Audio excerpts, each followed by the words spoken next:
نن درته زما عزتمندو د جمعې مبارکې د شپې یوه ډیره عظیم الشانه او خاص وظیفه بیانوم. دا وظیفه ډیره مختصره وظیفه ده. د ګړۍ په حساب سره ټوټل 15 منټه په دې باندې لګي، لیکن دومره عظیم الشان کمالات او برکات دي د جمعې مبارکې د شپې د دې وظیفې چې تاسو ورته حیرانه شئ. دا عظیم الشان وظیفه د الله جل شانه د دوو خاصو نمونو مبارکه وظیفه ده. ډیره خاص او ډیره عالی شان وظیفه ده. په ژوند کې مو څه قسمه حاجت دی، څه قسمه مقصد دی، الله جل شانه به دغه مقصد پوره کړي، دغه حاجت به مو پوره کړي، دغه مشکل، دغه پریشانی، دغه مصیبت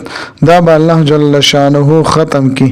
او په زندګۍ کې به مو یو عظیم الشان انقلاب او بدلون الله جل شانه راولي. لہذا زما عزتمندو چې مونږ د جمعې مبارکې په شپه باندې دا وظیفه خامخا وکړو. زما محترمو د جمعې مبارکې د شپې د عظیم الشان وظیفه حدیث مبارکه کې راځي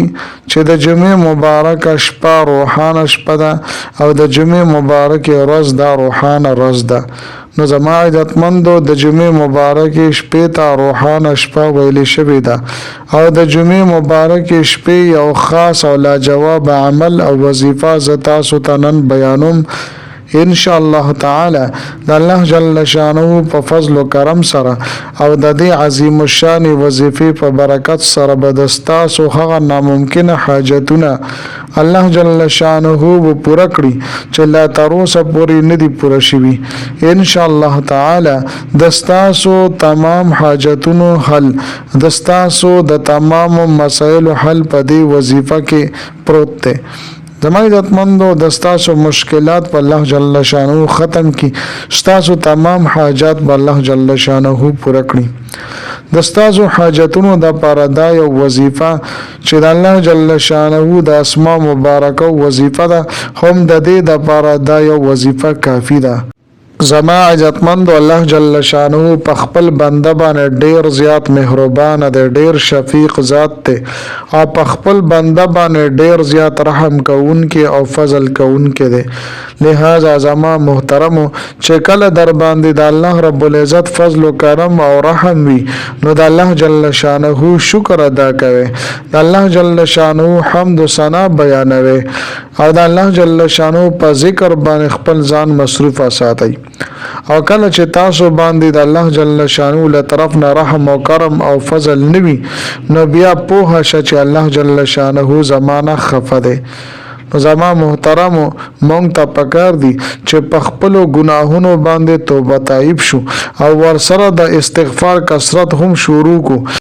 زما عزتمندو مونږ ته پکار دي چې خپلو ګناهونو باندې الله جل شانه ته وجاړو،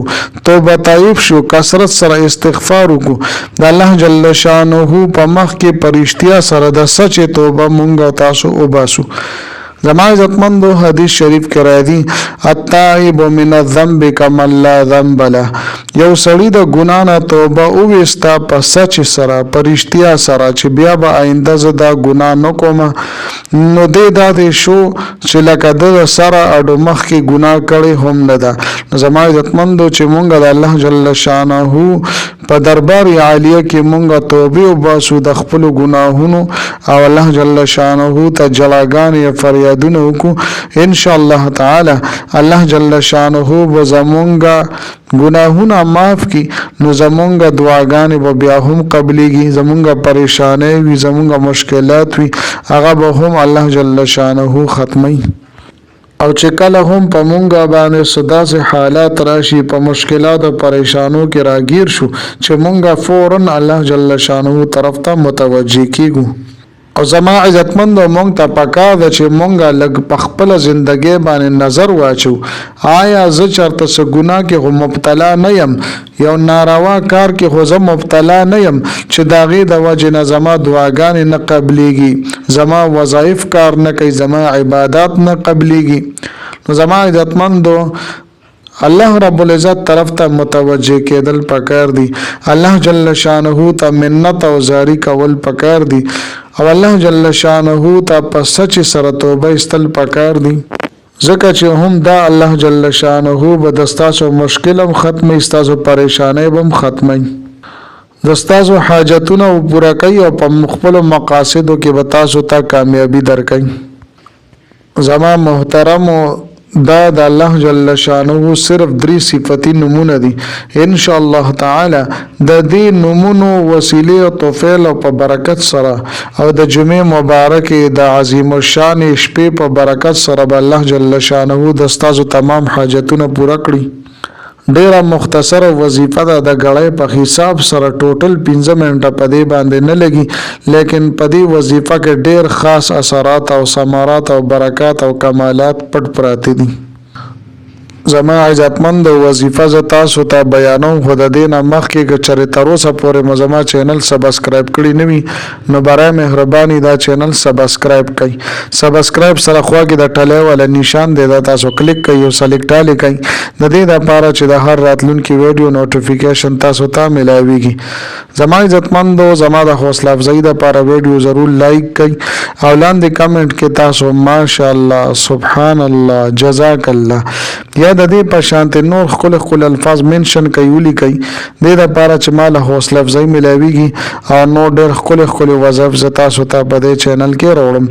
زما عزتمندو کچره تاسو د جمعې مبارکه په شپه باندې دا خاص وظیفه کول غواړئ نو ویډیو اخیره پورې وګورئ او سکیپ کوئ ما و زما عزتمندو راځم وظیفه طرف ته مکمل ترتیب او طریقه کار زتا سو ته بیانوم طریقې دا د زما عزتمندو کله چې د جمعې مبارکه په شپه باندې د ماسوتن مستاسو وکړو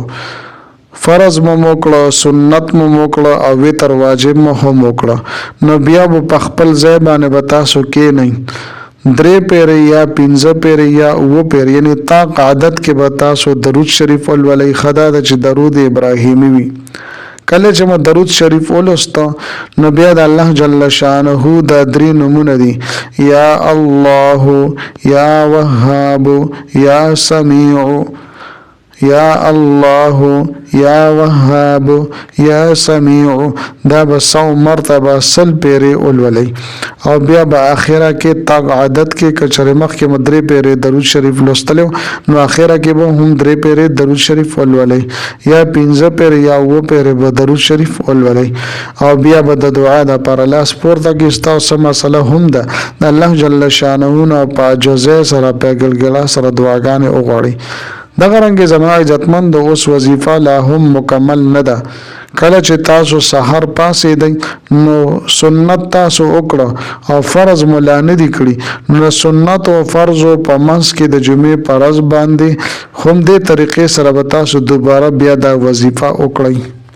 یعنی دا عمل به تاسو د ماسوتن مز نفس هم کوي او د سار سنت او فرض ترمنځ به هم کوي او بیا به د دعا د پر لاس پورته کوي د الله جل شانه نو د دعاګانې وغواړي چې څه د پارم تاسو غوښتل غواړي ان شاء الله تعالی ضرور به کریم رب تاسو باندې خپل رحم او کرم کوي تاسو مدد وکړي او تمام مشکلات مصائب او تکالیف د الله جل شانه ختمي تاسو سم مقاصد وی حاجت نبی الله جل شانه و تاسو ته پاغي کامیابی عطا فرماکړي زما عزتمند امید لرم چې دا ویډیو د وظیفه مډه زیاته خوښی وي که ویډیو مو خوښی وي ویډیو لایک کړئ چینل سبسکرایب کړئ ملاویګم بتاو سره بل ویډیو کې بلی وظیفه سره تر هغه وخت پورې مال اجازه راکړئ د لوی الله په امان